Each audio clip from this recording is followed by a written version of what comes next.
Bom dia a todos. Que louvor, hein? Poxa vida, tô até meio anestesiado aqui, que o louvor foi muito bom. Vamos abrir 1 João, capítulo 1, de 8 a 10. 1 João, depois de 1 Pedro. 1 João, capítulo 1, do versículo 8 ao 10. Diz assim: se afirmarmos que estamos sem pecado, enganamos a nós mesmos, e a verdade não está em nós. Se confessarmos os nossos pecados, Ele é fiel e justo para perdoar os nossos pecados e nos purificar de toda injustiça. Se afirmarmos que não temos cometido pecado, fazemos de Deus um mentiroso, e a sua palavra não está em nós. A pergunta que eu faço, depois que a gente leu esse texto, alguém aqui diz que não tem pecado? Alguém teria a coragem de dizer, eu não tenho pecado? A palavra diz que todos nós somos pecadores. E isso está em Romanos, versículo 3, de 9 a 10. Diz que não há nenhum bom, nenhum sequer. Todos nós somos pecadores. Somos pecadores desde quando nascemos. Não é porque Deus quer, mas porque infelizmente somos descendentes de Adão. Então isso fez com que todos nós fôssemos pecadores. Agora o versículo 9 que a gente leu, ele diz assim: se confessarmos os nossos pecados, Ele é fiel e justo para perdoar os nossos pecados e nos purificar de toda injustiça. Pergunta para todo mundo refletir: temos confessado a Deus os nossos pecados, as nossas fraquezas, ou temos nos entregados aos nossos prazeres? A Bíblia fala que nós devemos confessar os nossos pecados, principalmente e para Deus. A pergunta diante daqui que todos nós somos pecadores, alguns pecados a gente comete sem saber, mas outros a gente comete sabendo que é errado, sabendo que a gente fez com propósito, que Deus falou não faça, a gente foi lá e fez. Nós temos confessado a Deus esses pecados? Ou estamos aqui hoje depois de um louvor tão abençoado, não entendendo isso, que devemos confessar os nossos pecados? A palavra de Deus diz que devemos nos tornar santo. Em 1 Pedro 1,14, a palavra diz que devemos abandonar o nosso velho homem e nos tornar santo. Não porque nós queremos, mas sim porque Deus quer, que a gente se pareça cada vez mais com Jesus. Diz também que sem santificação ninguém verá a Deus. Não tem como me tornar santo cometendo pecados e não procurando mudar. Não adianta, a palavra diz, se torne santo, mas ainda não larguei aquele pecado que eu faço, tudo aquilo que eu estou cometendo ainda. Se a palavra diz que sem santificação ninguém verá Deus, aqueles que estão vivendo no pecado, nós que vivemos no pecado, temos que mudar. E isso é de verdade, porque a palavra diz que sem santificação ninguém verá a Deus. Provérbios 28:13.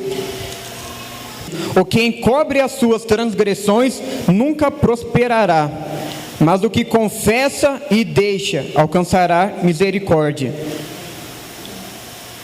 Talvez aqui tenha gente que sabe esse versículo de cor, mas não colocou em prática. Então disso nada vale. Agora a palavra diz, não é apenas confessar e continuar fazendo, ou deixa de cometer o pecado, mas não confessa, porque está com vergonha, ou porque não quer mostrar ao irmão a sua fraqueza. A palavra diz que é melhor tirar um olho e entrar no reino de Deus, do que entrar com os 2 olhos no inferno. É melhor a gente confessar o nosso pecado e deixar, do que, diz a palavra, deixar que o pecado engane, que o engano do pecado endureça o nosso coração.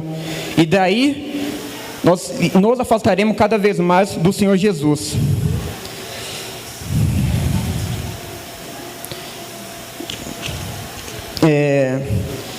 E aí, diante disso, sabendo que temos que confessar a Deus nossos pecados, muitas vezes a gente vai se sentir fraco. Senhor, pequei mais uma vez contra ti, Senhor.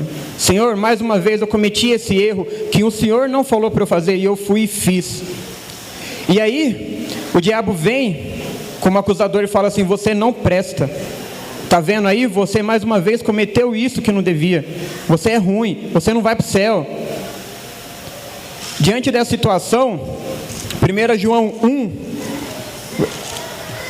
2 diz, versículo 1: meus filhinhos, escrevo-lhe estas coisas, para que vocês não pequem. Se porém alguém pecar, temos um intercessor junto ao Pai, Jesus Cristo, o justo. Ele é a apropriação pelos nossos pecados, e não somente pelos nossos pecados, mas também pelos pecados de todo o mundo. Não é só pelo seu pecado, Nilson, mas é pelo pecado de todo o mundo. Se diante de você confessar o seu pecado, você ainda continua fraco, procure um irmão sério, não aquele irmão TV Fama, que você confessa, chegou ali na porta, todo mundo já sabe. Porque se fosse para você falar o seu pecado para todo mundo, você teria vindo aqui no púlpito e falado: irmãos, pequei e fiz isso. Mas procure um irmão, que ele também, não procure um irmão também que ele vai te olhar assim, ó, de cima para baixo. Mas procure um irmão que ele vai descer ao seu nível e vai olhar olho no olho. E aí ele vai fazer, ele não vai te julgar, mas ele vai falar assim: levante e ande. Diante da situação em que você está fraco, o seu irmão, ele não vai te jogar mais para o chão. Ele vai fazer igual no exército. Quando um guerreiro está ferido, ele vai te carregar nas costas, até você ser sarado. Mas é importante disso, que você confesse os seus pecados. Deixe aquele pecado, não deixe, como a palavra diz, não encubra o seu pecado. Passe a vergonha de confessar. Não só passe a vergonha, mas deixe de fazer isso. Amém? Então, essa é a mensagem que eu gostaria de falar. Que seja real na vida de todos nós, amém? Porque se a gente participou de um louvor tão maravilhoso como esse, vemos aqui todo domingo, lógico, nós temos pecados, somos falhos, mas vamos buscar a santificação, não ficar só no Deus ainda não me capacitou para isso. Não, Deus capacita. Deus nos ajuda a nos livrar dos nossos pecados. O que nós temos que fazer é tomar vergonha na cara e largar e confessar os nossos pecados. Amém?